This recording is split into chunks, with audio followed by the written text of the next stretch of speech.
There was a time when the concept of armed helicopters was considered absurd. That time was before the Vietnam War.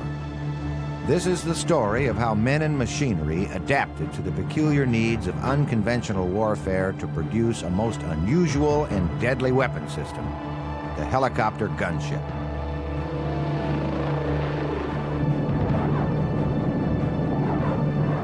It is the story of how the missions of these gunships expanded from one of softening a landing zone in preparation of an infantry assault to one of entirely eliminating enemy resistance from the air. And it is the story of how, in less than a decade, the theory of armed helicopters moved from rudimentary makeshift designs to one of the most advanced and potent weapon systems of the day, the Huey Cobra.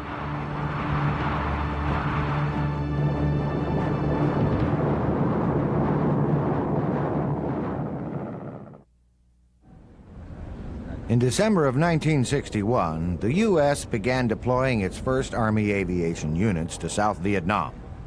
These units were sent to bolster South Vietnamese forces who were struggling to combat a communist war of insurgency mounted by Viet Cong guerrillas. The flight crews of these early forces were equipped with dozens of Piasecki H-21 Shawnee transport helicopters, also known as workhorses. Their mission was to ferry South Vietnamese troops into battle. The idea was to offset the guerrillas' ability to exploit the jungle environment with great skill, to freely wage a widespread campaign of terror in remote, difficult terrain by rapidly inserting troops into areas of recent Viet Cong activity. This relatively new approach to battle seemed promising. However, the Viet Cong quickly realized that the large, slow-moving, and unarmed transports were extremely vulnerable to ground fire. The downing of several Shawnees rapidly led to the employment of fighter escorts for the transports.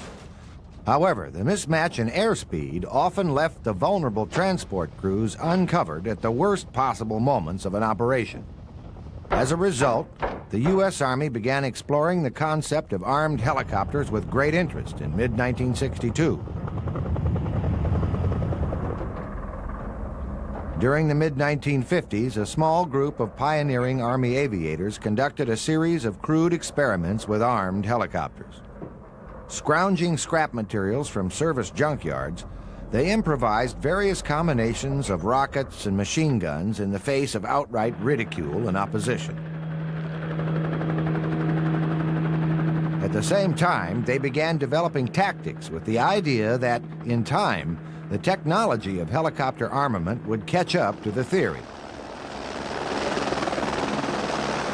By mid-1957, the men had successfully armed several helicopters with a variety of unlikely weapons, and had formed a Skycav platoon which became notorious for dramatic demonstrations of reconnaissance by fire. Building on these pioneering efforts, the Army formed the Utility Tactical Transport Helicopter Company and deployed it to Vietnam in mid-1962. The company was equipped with 15 A-model Bell UH-1s, otherwise known as Hueys. Each Huey had a pair of 30 caliber machine guns mounted on the landing skids. Ammunition for the guns was fed through a pair of holes cut in the cabin floor. This simple fixed gun system required the pilot to maneuver the aircraft in order to place fire on target.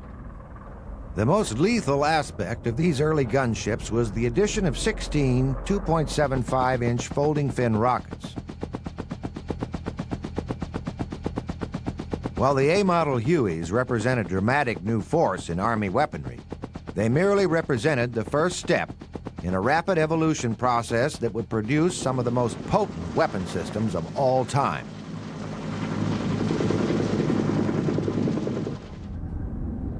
In less than 6 months, the UTT began receiving more powerful B-model Hueys. The most dramatic modification to these new gunships was the addition of a factory-installed M60 flex gun system. Two 7.62 millimeter machine guns were mounted on mechanical arms that stuck out from the Huey's fuselage. Flexible ammunition chutes fed thousands of rounds to all 4 guns from inside the aircraft's cabin. The system was controlled remotely by the co-pilot, who sat in the front left seat. The guns were electronically linked to a pistol grip sight that dropped down from the ceiling. As the co-pilot tracked targets with the sight, the guns instantaneously responded, traversing 70 degrees right and left and up and down. In the short span of several months, the Huey was transformed from a common utility helicopter to a lethal attacking force. The timing couldn't have been better for the American transport crews and their Vietnamese Army cargo. As the U.S. advisory and support roles expanded rapidly, the Viet Cong increased the scope and intensity of their operations and developed sophisticated tactics for countering threats posed by air mobile forces. Each day, gunships from the Provisional UTT Helicopter Company set out from Tan Son Nhut Air Base on the outskirts of Saigon to support the day's operations. Throughout the day, the teams would join up with transportation companies throughout the country as they prepared for an airborne assault. The test unit had a dual mission during these early operations. While they were fighting a real war and providing cover for the transports, their performance was scrutinized to evaluate the armed helicopter in the escort role. While not clearly defined, gunship crews quickly realized that the escort mission broke down into 3 critical phases. During the initial or en route phase, the entire flight remained at a relatively safe altitude, roughly 2,000 feet. If enemy ground fire was spotted, the gunships could break off from the formation to attack.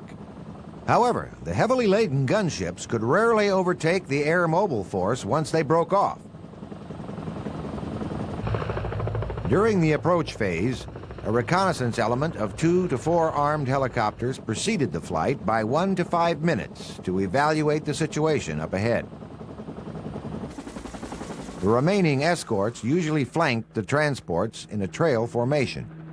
If additional armed ships were available, they flew behind the transports to engage any enemy threats directly under the flight. As the gunships approached the LZ, the pilots scanned the terrain for potential enemy threats, poised to fire at the first sign of trouble. Behind them, a crew chief and an additional door gunner ensured that no enemy fire emerged from the sides or soft underbelly of the vulnerable flight. Initially, gunship crews were restricted from firing unless the flight had clearly been fired upon. While the restriction was intended to prevent accidental civilian casualties, it also posed an enormous threat for the airborne force. The Viet Cong often waited until the vulnerable lift ships were actually in the LZ before opening fire. By February of 1963, the rules had been modified to allow for fire when an enemy threat had clearly been identified. This subtle distinction allowed gun crews to probe potential enemy positions with rockets and gun runs before insurgent forces struck.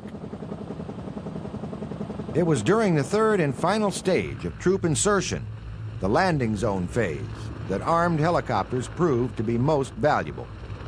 Once on the ground, the transport crews became sitting ducks. Difficult terrain frequently slowed the disembarking of troops. In the Delta, water was often chest deep, and the ships had to hover with their skids just beneath the water. The ground troops had to concentrate on getting out of the choppers and into safer positions around the LZ. Enemy gunners could tear into the entire force at any moment.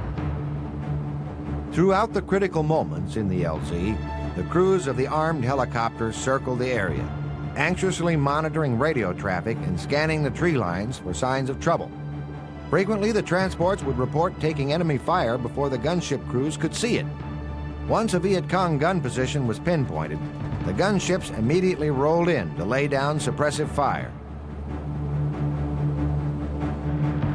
While many had questioned the potential vulnerability of armed helicopters in combat, few could have appreciated the sight of a Huey thundering to the earth with 4 machine guns blazing and a rapid succession of rockets streaking to the ground. The armed helicopters of the UTT proved to be highly effective in reducing both the amount and accuracy of enemy fire placed on transports.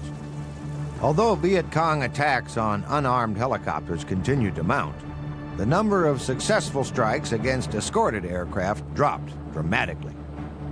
Throughout the early 1960s, U.S. air mobile assistance to South Vietnam continued to expand and became a key factor in the government's ability to combat communist insurgency. The advent of the armed helicopter came to play a critical role in the success of these early air mobile operations. However, by mid-1965, despite a large commitment of U.S. air mobile resources, the situation in South Vietnam continued to deteriorate.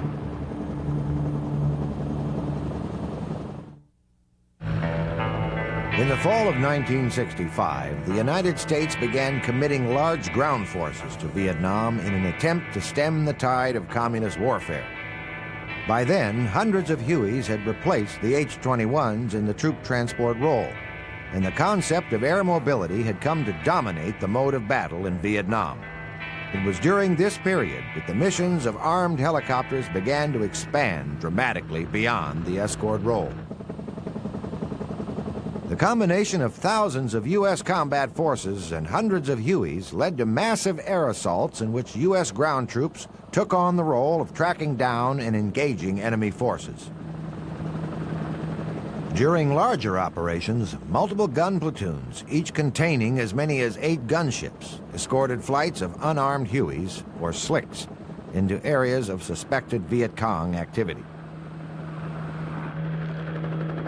Air Force fighters normally prepped the landing zone in advance of the flight with a variety of bombs and rockets.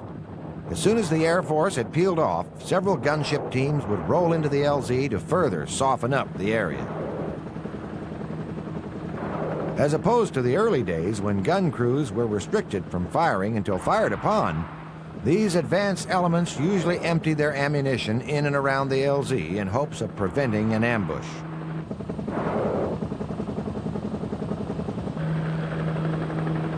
As the slicks came into land, additional gunship teams circled in racetrack patterns on both sides of the flight to ensure that the vulnerable transports were not assaulted while in the LZ.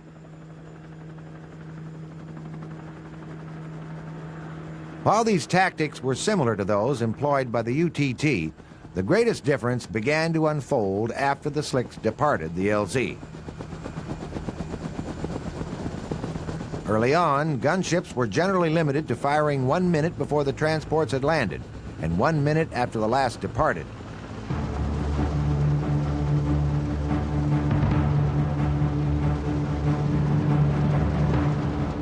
Initially, fire support for troops on the ground was to be provided by less vulnerable fighter aircraft. However, Viet Cong ambushes became a significant problem. Many units were locked in bitter firefights from the moment they dispersed into the LZ. As a result, additional gunship teams generally remained on station to provide close support. During this new and unusual form of combat, gunship crews often engaged enemy troops just meters from friendly positions in a frantic attempt to prevent disaster.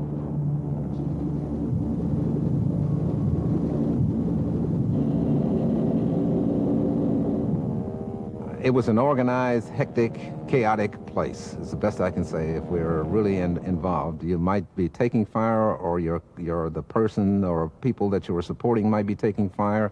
The crew chief and gunner both had machine guns, both on the bungee cord, and both could suspend themselves out of the door of the aircraft, and they would generally mark a target if they saw it with smoke grenade, but they would keep a target suppressed with their machine gun fire. The crew chief and gunner had a tendency to fire awful close to the back of the pilot or the co-pilot, generally the co-pilot, and you might find one of the shell clippings going down your back, and that can give you a little consternation also, thinking that you're hit, and it's only a shell, expended shell coming out of the crew chief's gun.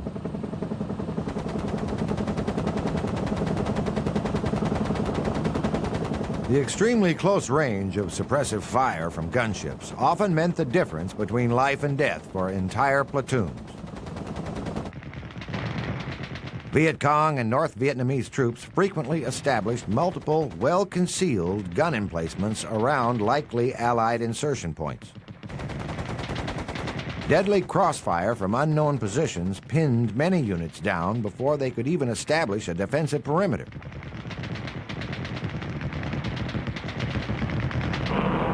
During these desperate situations, multiple teams of armed helicopters took turns making firing passes to maintain pressure on enemy gunners. Normally, as one crew rolled in, another followed slightly behind and above to put suppressive fire beneath the lead ship as it broke away from the target. Enemy gunners quickly realized that once a gunship made its break, it had little capability to defend against fire from below or behind. Though the heavily laden gunships were not especially maneuverable, many pilots developed risky but effective tactics to avoid lethal ground fire. Our biggest deterrent, not to get shot, I guess, was to fly low. In other words, you put your skids in the trees. And when you did that, you were there and gone so quickly that it was hard to draw a bead on you and shoot you. The most dangerous altitude was somewhere around 2,000 feet, because now you're in view of everything, but you're still within small arms range. So we flew all the time, just just right over the treetops. I mean, right in the treetops sometimes. It wasn't unusual to come out and pick branches out of your skids. You were that low.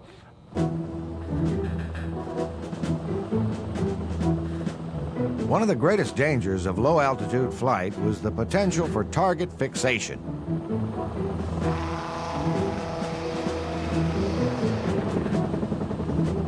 Some pilots became so focused on the urgency of placing fire accurately that they lost track of altitude and ground obstacles and ran into trees or even straight into the ground during firing runs.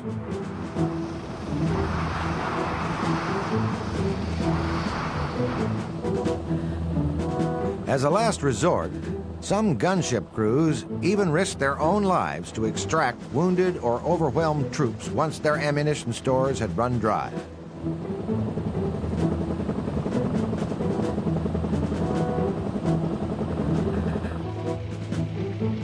The unique ability of gunships to provide close support rapidly expanded to include assistance for conventional ground units. Allied forces patrolling for Viet Cong and North Vietnamese troops never knew when they would stumble into a major firefight. When heavy contact was made, ground units increasingly counted on available gunships to provide suppressive fire and to bolster the ground assault. The gunships essentially became an extension of, and even replaced, tube artillery support. Fire was generally controlled in the same manner as ground artillery, with a forward observer marking positions with colored smoke and adjusting fire as necessary. We would have a reference. If we didn't have a reference from smoke, then it may be a bend in the river or a certain pine tree in the middle of a field to the left 500 yards or whatever it is. But we use whatever was available as a reference point, and from the reference point, then you try to identify where the enemy was, and then you would attack that position. Providing close support for troops in contact was one of the most challenging missions for gunship crews. Ground forces were often located in mountainous terrain and were concealed by dense jungle foliage. To make matters worse, spontaneous firefights often took place at extremely close range.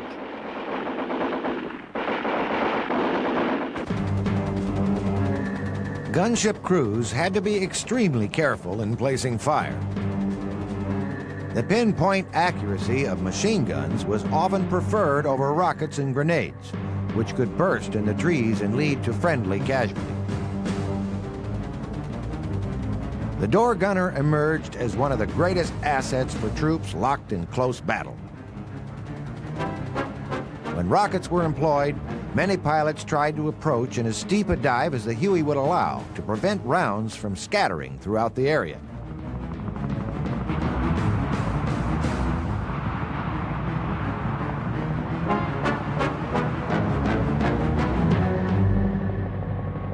The timely and powerful support of armed helicopters became a critical component of ground operations in Vietnam.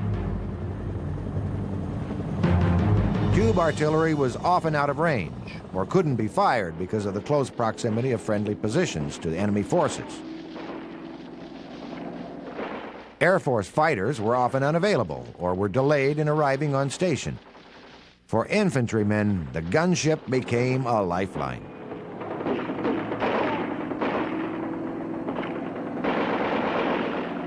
The ground troops were really appreciative, and it could not have been a better rapport than they had with the armed helicopter platoons and with aviation in general, because they realized that so many times an armed gunship, if they were under attack, maybe the only thing could get to them to hopefully suppress the enemy guns that were firing on them.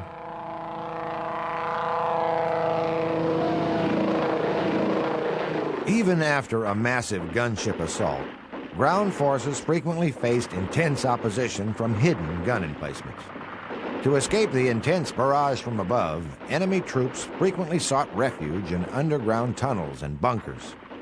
The tunnels were a major factor in the communists' ability to survive bombing attacks, to appear and disappear at will, and to ambush unsuspecting Allied troops. While gunships could do significant damage to such structures, the grim task of clearing and destroying these fortifications could only be achieved by daring men on the ground. Throughout these dangerous operations, gunships usually remained nearby in case significant opposition re-emerged. Many communist troops remained in their fortifications and fought to the death rather than surrender.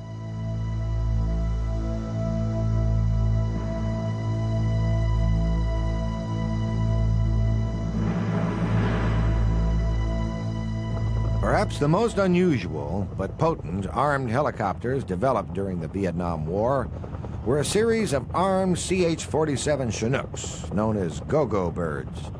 3 of these massive gunships were tested by the 1st Cavalry Division in 1966 under an effort to find a suitable follow-on to the Huey. Each Go-Go could be configured with a wide variety of powerful weapon systems. The primary armament consisted of a 40mm grenade launcher located in a turret under the nose, a pair of 20mm cannon mounted on stub wings, and either 2 19-shot rocket pods or 2 miniguns that could fire up to 3,000 rounds a minute. 5 crew-served 50-caliber machine guns were also positioned throughout the aircraft.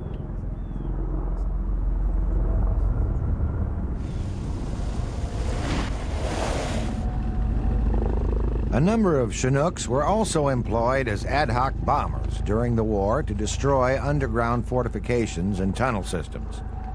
During these operations, 55-gallon drums of tear gas were rolled out the back of the Chinook to drive the Viet Cong above ground. Napalm was also rigged and dropped in the same manner on targets that resisted all other attempts to drive enemy forces out. A single Chinook could drop as much as 2.5 tons of napalm on a single target.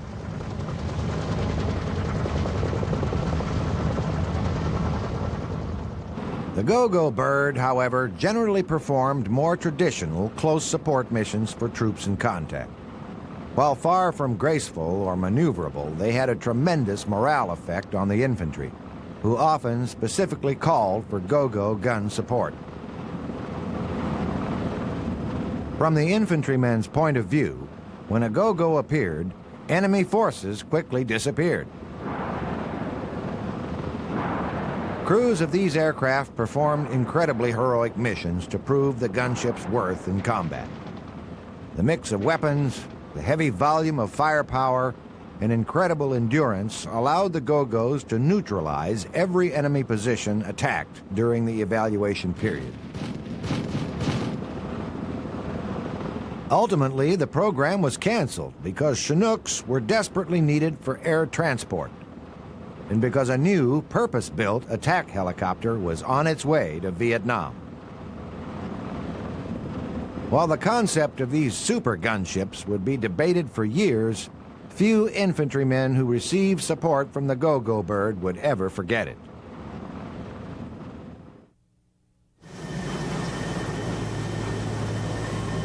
Initially, most gunship missions focused on escorting air mobile forces or providing close support for troops on the ground.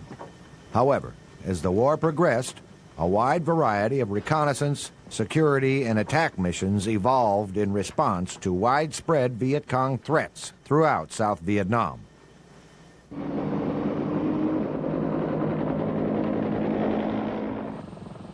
In the southern part of the country, Army gun platoons and a Navy helicopter attack squadron, known as the Sea Wolves, operated in and around Saigon and throughout the Mekong Delta.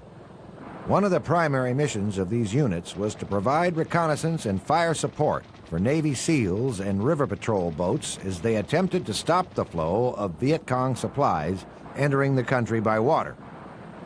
Other missions included armed escort for Allied ships navigating the dangerous waterways leading to the ports of Saigon.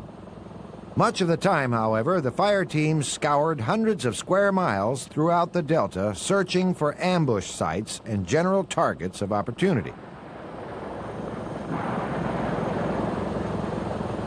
Surprisingly, the Viet Cong operated extensively throughout the region and could conceal themselves extremely well in the dense grasses and nipa palm of the marshy wetlands. Extensive tunnel networks were even created to provide shelter from Allied airstrikes. Gunships were especially prone to ground fire in these flat, open areas. Many crewmen were shot in the legs or even up through the seat as they made low firing runs. The unrestricted visibility and potent accuracy of door gunners was critical to defense against enemy ground fire. The Viet Cong, who generally associated all gunships with the original utility tactical transport company, despised the powerful gunships and often tried to lure them into deadly traps. On several occasions, the Viet Cong would come up on our frequencies and say, American UTT, we see you. Here's where we are. Come see if you can get us. Or sometimes not tell us who they were, but saying they were a Vietnamese compound in distress and needed help. And would you come to these coordinates? We were always very leery because if we responded, they usually had 50s or some type of air defense gun set up in those areas. While various configurations of armed Hueys were effectively used in a variety of missions throughout the war, one particular breed of gunship stood apart from all the rest: the gunships of the Aerial Rocket Artillery, more commonly known as the ARA. Most gunships primarily provided light fire support rather than artillery-type force. The ARA, by contrast, was organized and employed as artillery. Each gunship carried a devastating load of 48 rockets. To the troops on the ground, this potent configuration was known as the Hog. ARA support was frequently called in by forward artillery observers when ground-based artillery proved insufficient for the task at hand. This innovative force provided ground units with an incredible capability to quickly and accurately place tremendous firepower on enemy positions. When you have a regular gunship, you're limited to your rocket, your 2.75s. You only have 14 of them. When you bring your Hog in, you're really going to do some damage to somebody with 48 rockets. And so it's sort of like if you got an emplacement or if you got something heavy that you want to tear up, in that sense, you'd bring a Hog in. Because ARA gunships generally served as an extension of a ground artillery force, the fire teams received all of their directions from the forward ground observer. The crews normally worked in teams and took turns rotating over targets to maintain constant pressure on the enemy. The ARA was never intended to replace ground artillery, but the careful allocation and precise timing of this force in combat provided incredible volumes of fire in places and times when no other support was available. During larger offensive operations, the ARA remained on the ground a short distance from ground forces, but kept one section of gunships on a 2-minute alert status. When the call for fire support went out, the section was airborne within 2 minutes and heading for the target. Once the first section had departed, a second and a third section entered 5-minute and 2-minute alert status. As the crews expended their rockets, they would return to base, hot rearm, and begin the cycle again. In this manner, a continuous barrage of artillery could remain on target for as long as needed. In the Delta, ARA crews were often sent in to destroy well-hidden enemy bunker complexes. The structures were fortified with layers of mud and logs and were virtually impervious to standoff attacks. The Hogs, however, could dive in extremely close to these fortifications and rapidly place dozens of rockets with pinpoint accuracy. All gunship crews had to be extremely careful when firing rockets at low level. Mud from the blasts could easily knock out the Huey's windshield or chin bubble. Or worse, flying debris could damage the rotors and bring the entire crew down. The creation of an aerial artillery force proved to be one of the most significant tactical developments of the war. The ability of these crews to get extremely close to forward positions and to actually see and respond to the situation on the ground helped to offset communist guerrilla tactics and save the lives of countless Allied infantrymen. Initially, the opportunity to fly heavily armed choppers was an intense and thrilling adventure for most gunship pilots. Some pilots were fresh out of flight school, had spent up to 9 months in training, and were elated to be practicing their new profession, even if it was in Vietnam. However, in time, the strains of combat flying often began to affect even the most enthusiastic aviators. Once you were in country and flying for a little while, you began to feel the war. You see your buddies die, you see aircraft shot down, you receive bullets yourself, not to your body, but to the aircraft. And you're wondering about these mixed emotions. Here I am enjoying what I'm doing, and I'm in a war. And that's not natural in that sense. And so it gives you a lot of time to search your soul.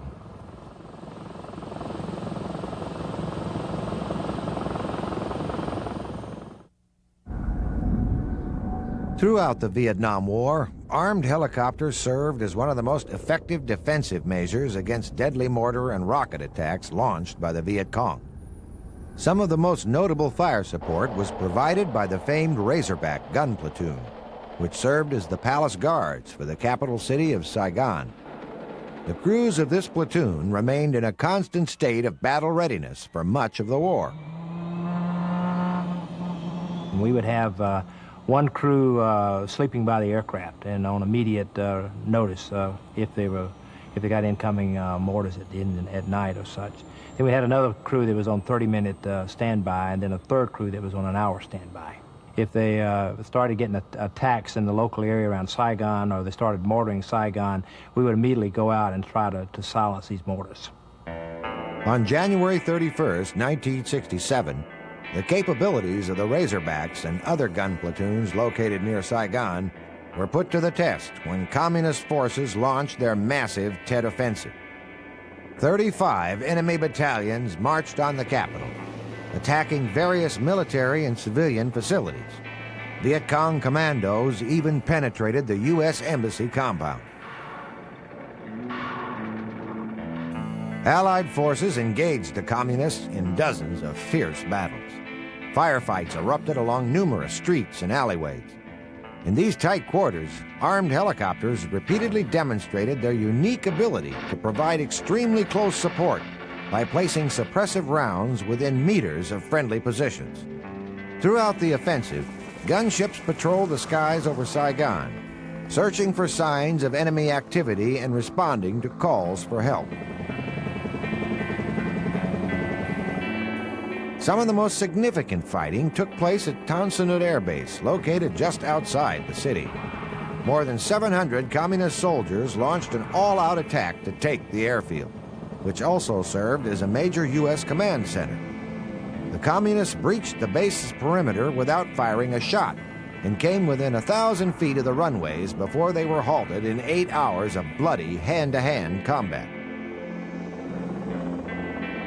Within 3 minutes of the alert that Tan Son Nhut was under attack, 2 Razorback fire teams were airborne and attacking the enemy. In one instance, a ground patrol of 30 men ran head-on into a 350-man attack force. Gunships immediately responded and managed to save the patrol by placing a barrage of rockets in the middle of the enemy's position. More than 200 enemy troops were killed during the engagement, most by the lethal fire of the gunships.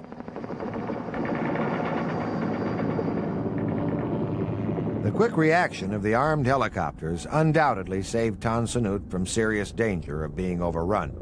During the initial hours of the attack, the gunships were the only aircraft that could get airborne.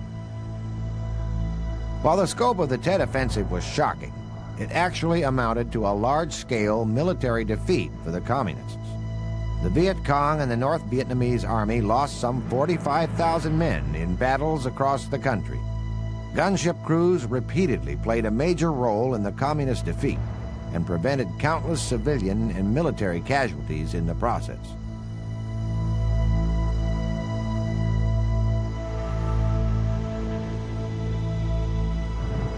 In spite of the impressive record of early armed Hueys, the aircraft was never intended for the gunship role.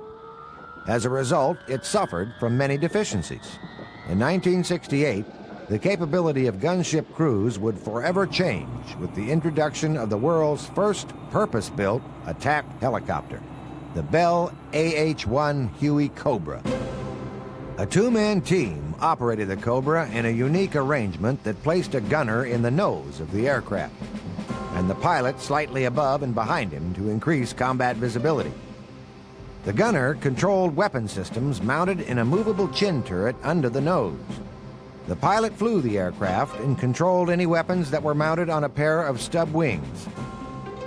The heart of the Cobra was the rotor, engine, and drive system of the old Huey, but the rest was a revolution. Design work began in early 1965 as a company-funded Bell venture to replace the Huey. Incredibly, by August of 1967, the first Cobras were arriving in Vietnam.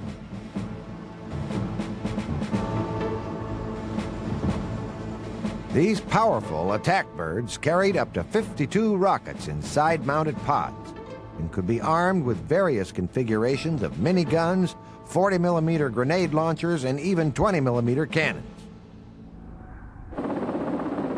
The Cobra's most significant advantages were realized in the original mission of armed helicopters, providing escort support for air mobile operations. Heavily laden Huey gunships struggled to keep pace with the lighter, unarmed slicks. The Cobras, however, could literally fly circles around troop transports.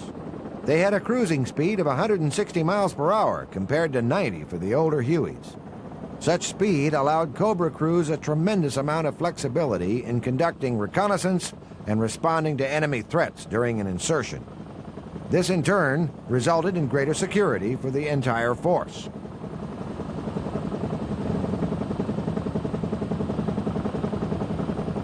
While the Cobra's speed, maneuverability, and armament were assets to the escort mission, these same characteristics initiated a new era for armed helicopters. For the first time, significant surprise attacks on ground targets became possible.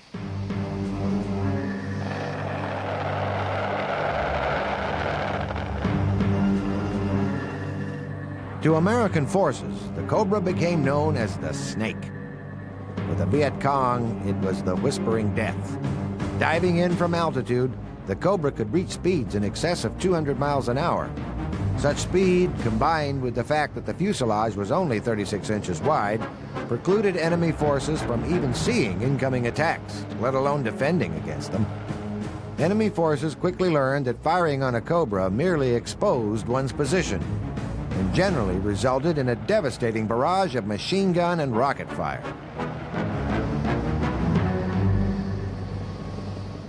The Cobra's unique tandem configuration required tremendous teamwork to operate. Crews had to perform as an integrated unit, and came to depend heavily on one another in combat. Many teams stayed together for months on end.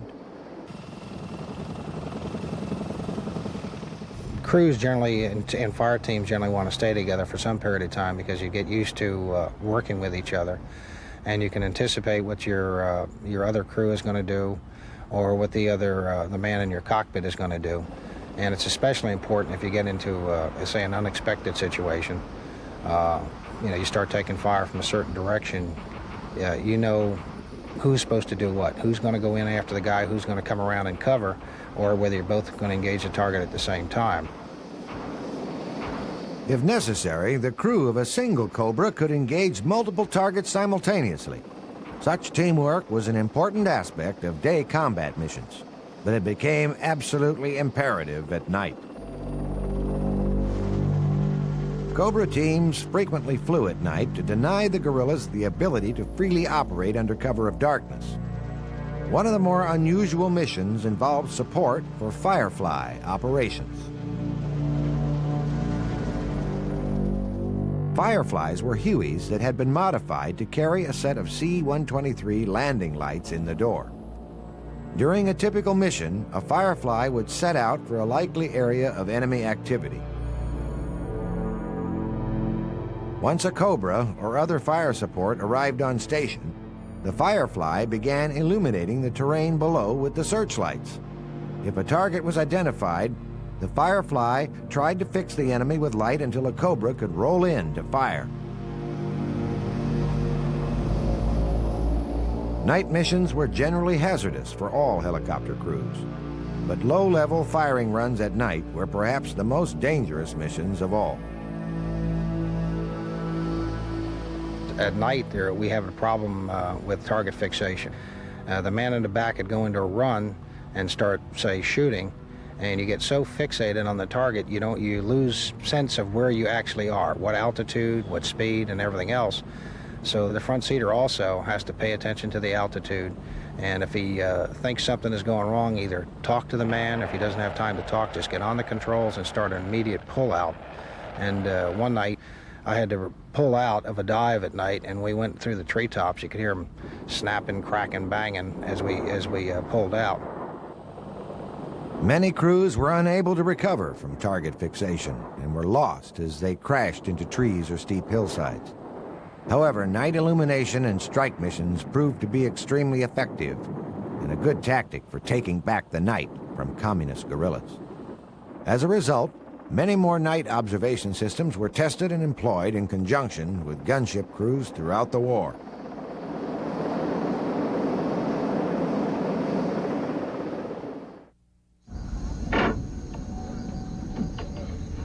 While the Huey Cobra was one of the most potent offensive innovations of the Vietnam War, it also emerged as the premier defender of ground forces.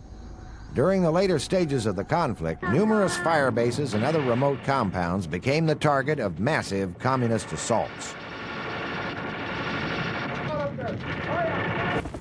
When this occurred, the rapid response of Cobra fire teams was often the only thing that prevented friendly positions from being overrun. In some instances, fire teams continually rotated in every 5 to 10 minutes over a 24-hour period just to allow enough time for Allied troops to be extracted from the area. The one thing that fire teams feared most was having a position overrun while they were trying to defend it. The crews could usually see the men on the ground. In some units, they even knew who they were. The temptation to immediately unleash the full fury of the Cobra was hard to resist. Initially, you really want to help the troops on the ground because that's your job. But you have to restrain yourself, and you have to find out exactly where they are. And when he starts adjusting you in close, he may give you a big jump. You just take a little one, and you just you gradually work yourself in because you don't want to hit the troops on the ground. Cobra fire teams carried a variety of weapon systems and had to carefully evaluate the situation on the ground before making a selection and firing. The Cobra was a much more stable and accurate firing platform than the old Huey gunships. Both crew members also had excellent visibility, which allowed them to place fire at incredibly close range.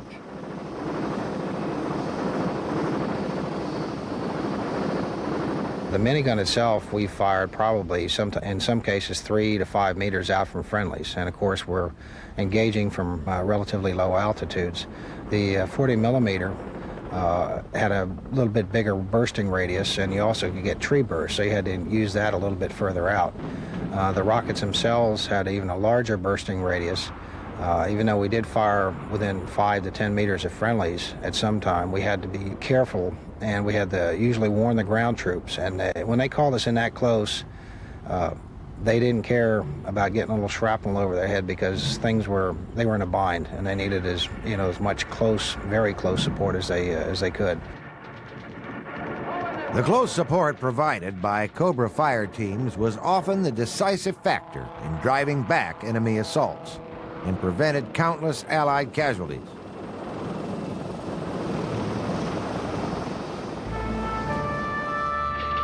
Never was such a flexible, responsive, and accurate form of fire support needed more than in Vietnam, where there were no boundaries and there were no rules. Allied forces could stumble into a major battle at any time and in any place. The gunship crews became the infantry's lifeline. Our relationship with the ground troops was just a camaraderie that is no way to explain it. It was just mutual admiration. Compared to those grunts on the ground, we had it easy because we went back at night and we cubbied up, so to speak. We left those ground troops out there in the mud, and they had, they didn't know if they were going to live through the night or not, and hoping we'd be back tomorrow. And at certain times, we would come back and there would be, where they'd been attacked the night before, and dead bodies laying all over the edge of the concertina perimeters and this type of thing. So, my hat's off to those guys. And the rapport that we had, there's just no way to explain it.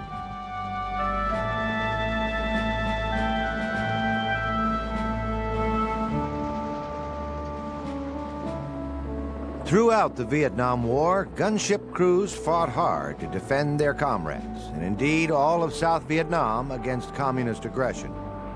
Their revolutionary capabilities emerged at a critical time in a war that demanded new and innovative approaches to combat. The introduction of the Huey Cobra capped an incredible effort to meet those demands and marked the dawn of an entirely new and potent breed of aircraft, the attack helicopter.